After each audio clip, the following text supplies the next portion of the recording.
Antonio Gramsci was Italian Marxist thinker who is regarded as making some innovations to Marxism.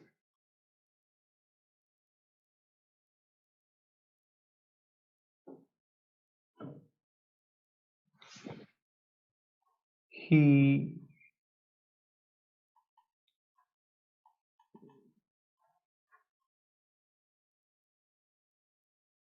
joined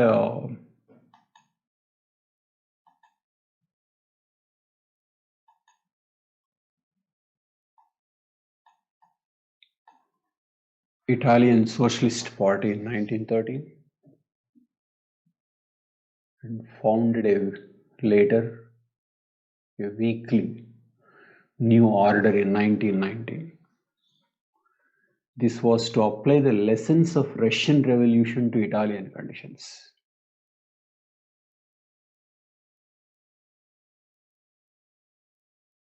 And he influenced workers' movements who went on general strike and factory occupations in 1920.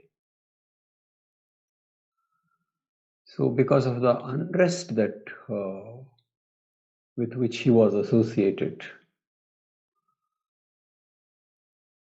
with which the entire socialism was associated, the landed aristocracy and factory owners supported the right-wing rising fascism of Mussolini.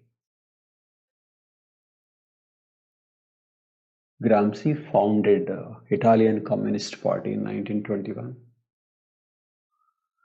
And because of his activities, he was jailed in 1926 and he was released only when death was imminent due to his failing health. He wrote 34 notebooks when he was in jail, and he smuggled out those notebooks. It was those notebooks which became popular, and people got to know many of ideas of Gramsci.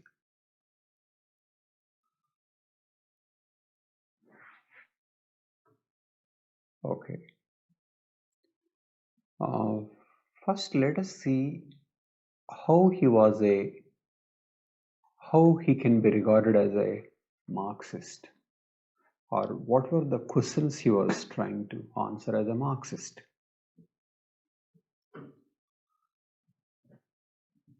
He was asking why in Italy communist revolution was not taking place as it was supposed to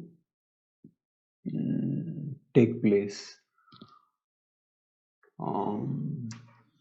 if Marx was right.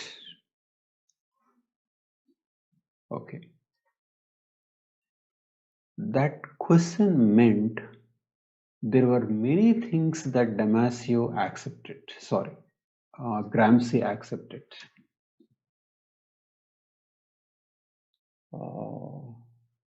Gramsci, for example, Marx believed that advanced capitalism would result in few capitalists and proletariat.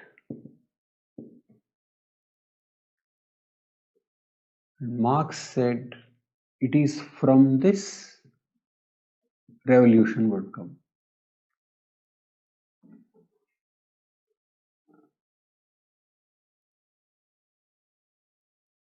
Which means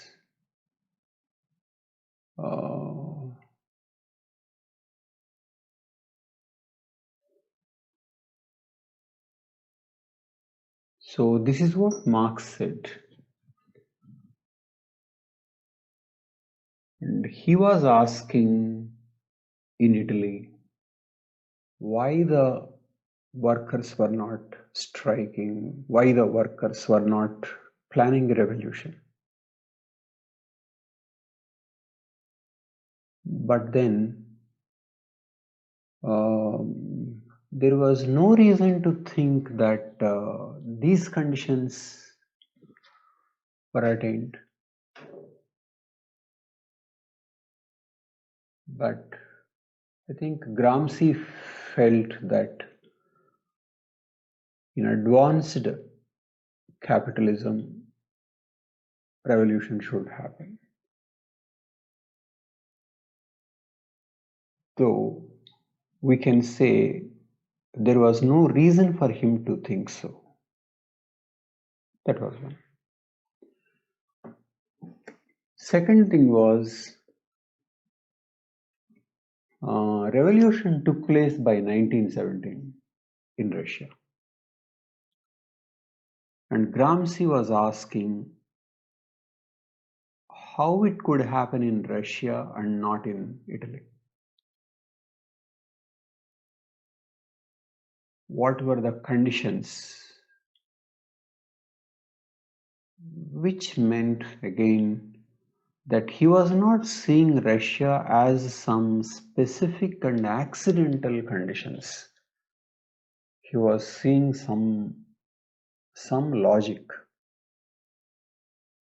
Okay. He didn't regard it as political instability, and Lenin used that opportunity to create that revolution, which was more or less an historical accident. It was not that the conditions were there.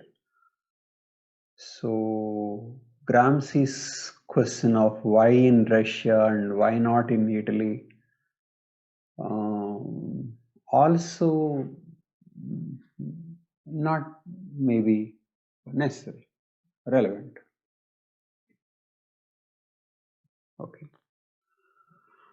But then, regardless of the satisfaction of the Marxian conditions for revolution, Gramsci thought workers should rebel. Workers should rebel. Should rebel to create revolution, not trade unionism. Okay. And Gramsci was surprised that workers were not in any mood to thinking of revolution. Only Gramsci thought that there should be revolution, and people around him were not thinking. So it is here Gramsci thought of why was it so? Okay.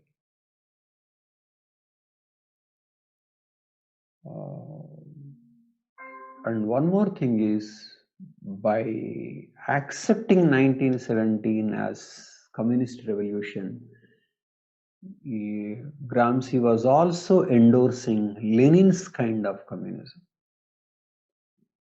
So many things Gramsci accepted,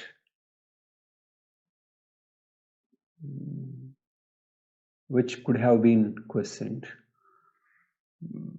but was asking why revolution was not taking place in Italy, why people don't think in terms of revolution. Okay. So according to him, he was right, and people should go for revolution, and people were not going. So what was happening? It was here he uses Marxian framework to begin with to answer that question, But in that process, he makes certain modifications to the Marxian framework. What is the framework?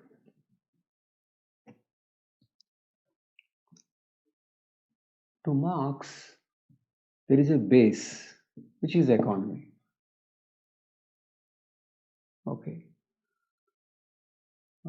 This economy and technology is the base, and all others are superstructure.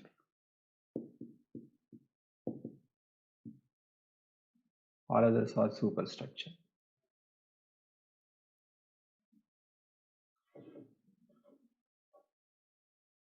Okay.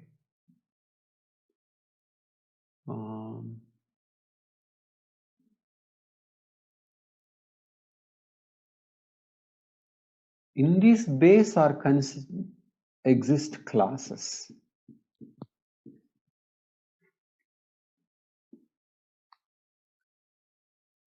And given one's class, one has a particular kind of consciousness.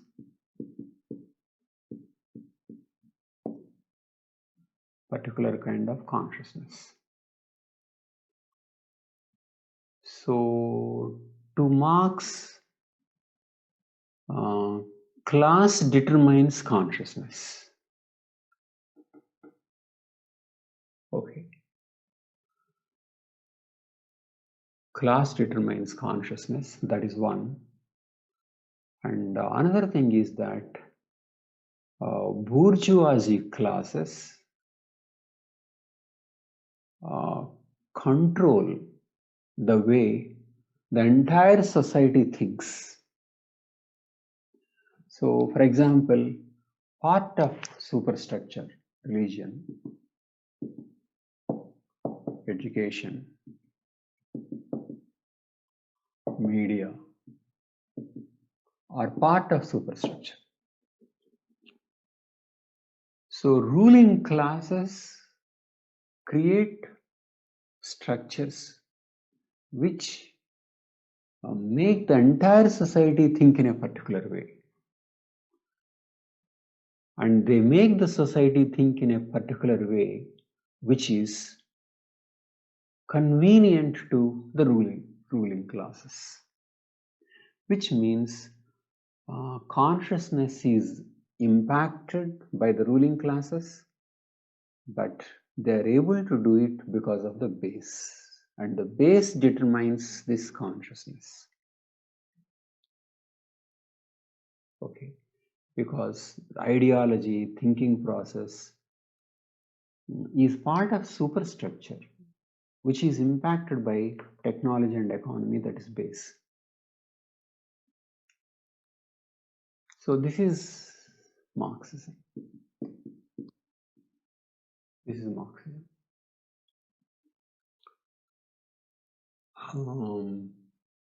But Gramsci thought that in Italian society, if people are not thinking in terms of revolution, as Marx said, they are made to think so. The bourgeoisie classes flooded the collective consciousness in a particular way through religion, education, media, and law,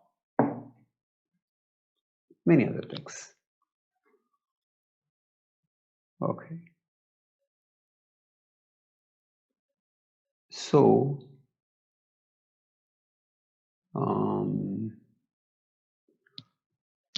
till this, there is no difference from Marxism.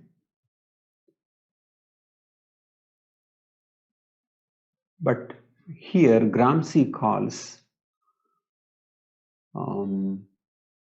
influencing through these processes a particular kind of thinking which is conducive to bourgeoisie classes.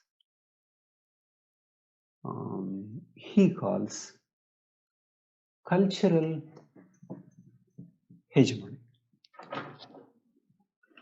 He calls it cultural hegemony or hegemony,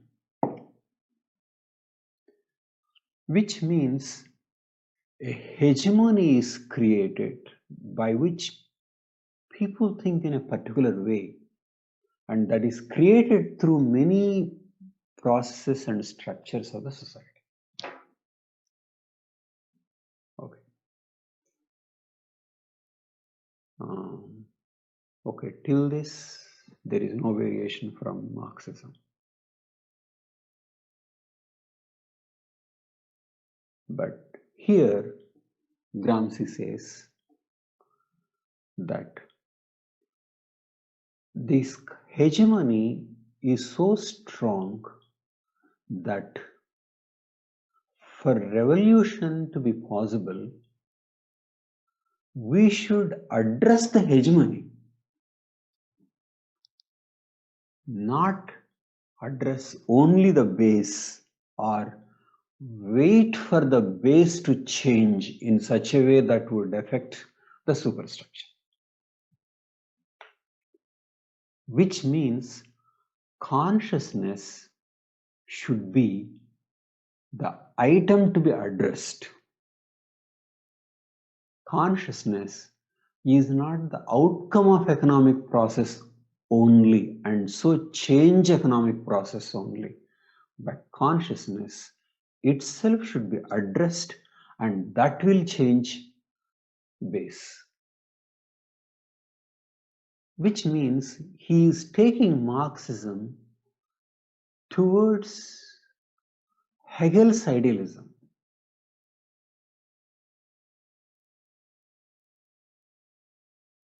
The idea that ideas change others. So consciousness should be changed to bring about change in the base and to bring about revolution. Okay.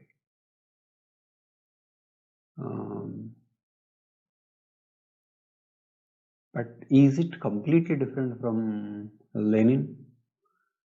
Lenin also didn't wait for changes in the base. He went about doing it. 1917 revolution happened by then. And is this different from how Mao would think? No. Mao also wanted to bring the revolution without waiting for changes in the base. Okay. So, in that sense, Gramsci was writing, theorizing in a way what Lenin implemented and what Mao would do later. So don't wait for change in the base for the changes in superstructure, but change the superstructure and get the revolution fast. So Gramsci thought of, in opposition to hegemony,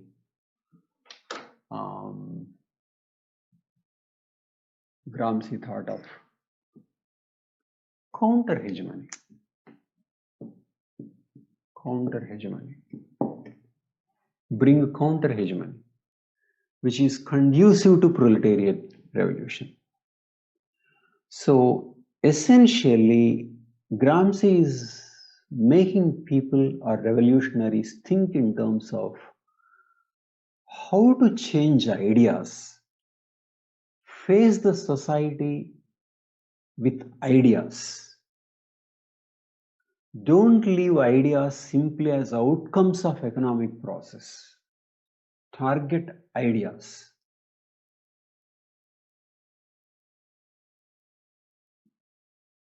Okay. Which means bring revolutionary consciousness first. That is easy.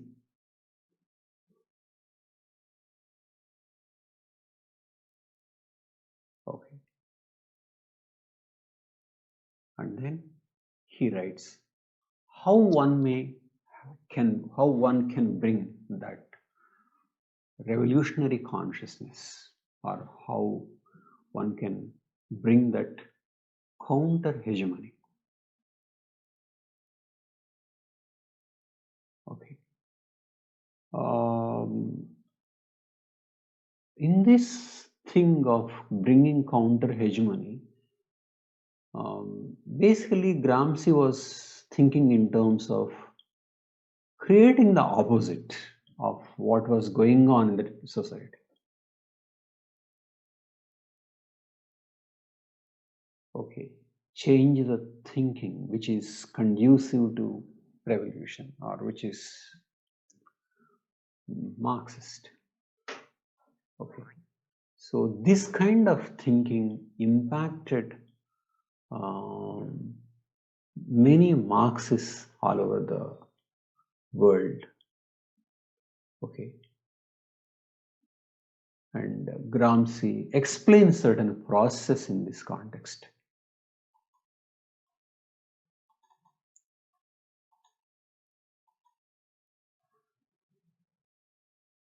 Cultural hegemony means it refers to domination or rule maintained through ideological or cultural means.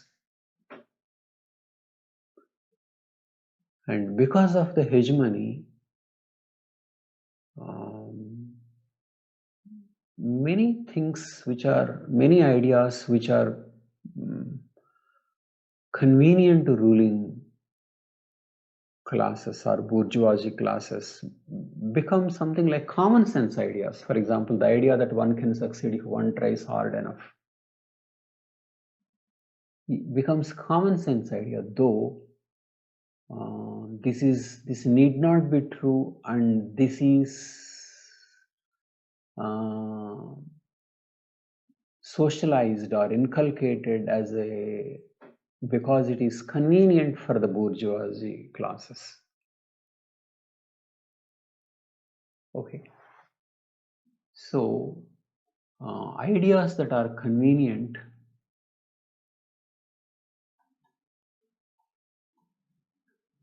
become matter of common sense.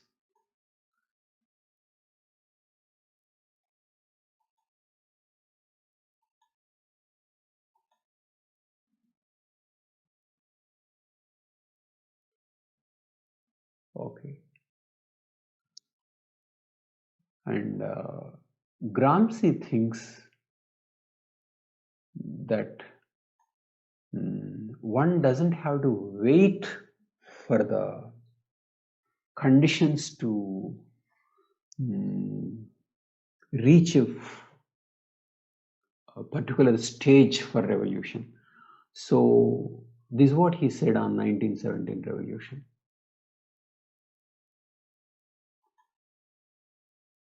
Writing in December 1917, it was when revolution just happened, Gramsci wrote, in Russia, Marx's capital was more a book of the bourgeoisie than the proletariat. It stood as a critical demonstration of how events should follow a predetermined course. How in Russia, bourgeoisie had to develop, a capitalist era had to open with the setting up of Western type civilization before the proletariat could even think of its own revolution.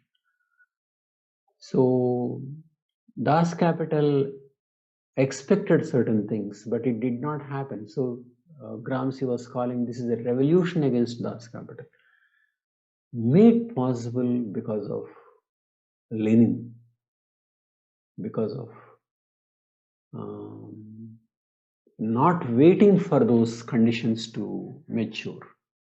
So Gramsci thinks that change the ideas, then you will change economy. Okay, so here he proposes certain concepts.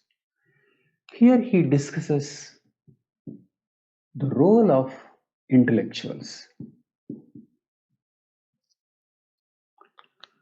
He says, for revolution to be possible, there should be a particular kind of intellectuals.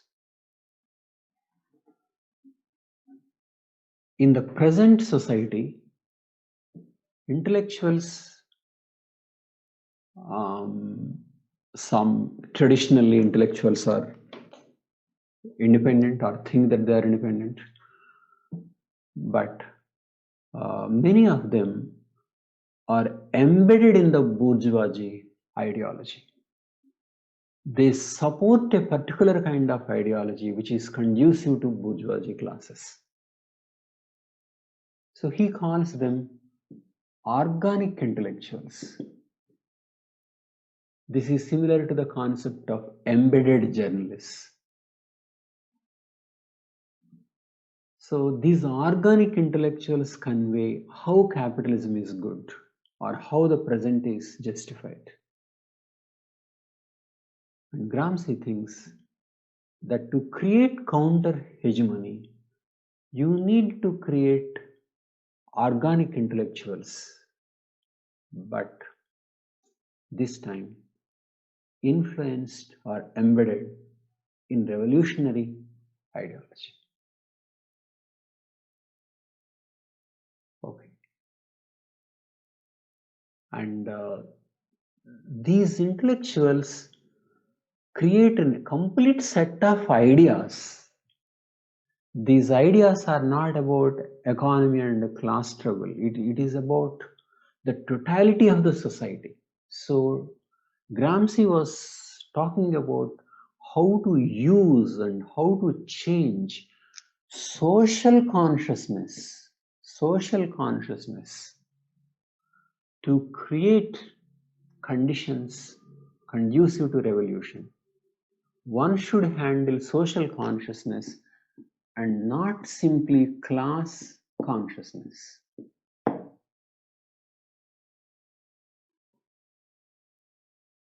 So Gramsci was not thinking purely in economic terms. He was thinking in terms of culture as shaping economy, shaping ideas, and bringing revolution.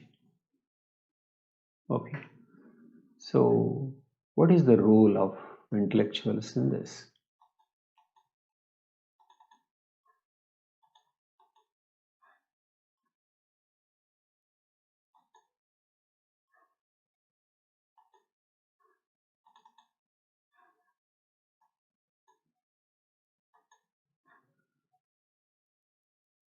Society's intellectuals who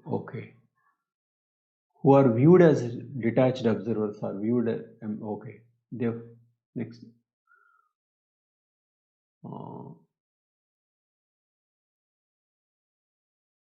a hegemonic class needed its own organic intellectuals who would be its functionaries in the world of government and culture.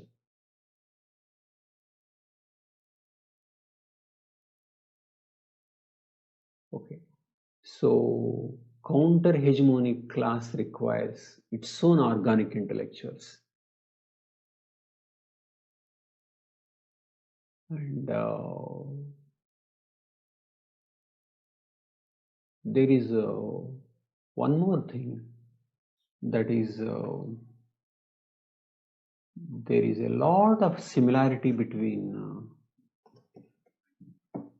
Gramsci and Mao, for example, in the context of intellectuals. We can say Mao's cultural revolution was a sweeping effort to change the consciousness, to create counter-hegemony. He thought that what he was doing was enough, so he wanted to change the consciousness. And Mao's idea that intellectuals should be different. That is why intellectuals were sent to the rural areas so that they would identify themselves with the peasants and think differently. Then Mao also wanted to, he also connected the movement with the Chinese culture and Chinese nationalism. So Gramsci also was writing similar things. For example, he wrote, "What a tragedy it would be if the groups of intellectuals who come to the working class and in whom the working class places its trust don't feel themselves the same flesh and blood as the most humble, the most backward, and the least aware of our workers and peasants. All our work would be useless and we would obtain no result." Gramsci wrote this, and Mao would do later. I mean, though he had no clue to what Gramsci wrote. And then even regarding nationalism, Gramsci wrote, "An elite consisting of some of the most active, energetic, and enterprising and disciplined members of the society emigrates abroad and assimilates the culture and historical experience of the most advanced countries of the West, without, however, losing the most essential characteristics of its own nationality. That is to say, without breaking its sentimental and historical links with its own people." It's nothing but signification of Marxism, which Mao did. Okay. So Gramsci's central idea is create revolution through ideas and don't think that you should change only the economy. Okay. So when Maoism spread to many areas, Gramsci's ideas also spread.